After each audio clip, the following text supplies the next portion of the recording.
اور ان سے 2 شخصوں کا حال بیان کرو جن میں سے ایک کو ہم نے انگور کے 2 باغ عنایت کیے تھے اور ان کے گردا گرد کھجوروں کے درخت لگا دیے تھے اور ان کے درمیان کھیتی پیدا کر دی تھی. دونوں باغ کثرت سے پھل لاتے اور اس کی پیداوار میں کسی طرح کی کمی نہ ہوتی، اور دونوں میں ہم نے ایک نہر بھی جاری کر رکھی تھی، اور اس طرح اس شخص کو ان کی پیداوار ملتی رہتی تھی. تو ایک دن جبکہ وہ اپنے دوست سے باتیں کر رہا تھا، کہنے لگا کہ میں تم سے مال و دولت میں بھی زیادہ ہوں اور جتھے اور جماعت کے لحاظ سے بھی زیادہ عزت والا ہوں،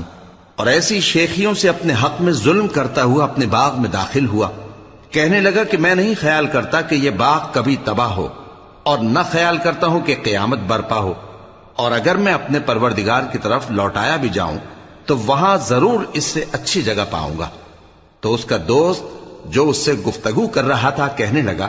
کہ کیا تم اس ذات سے کفر کرتے ہو جس نے تم کو مٹی سے پیدا کیا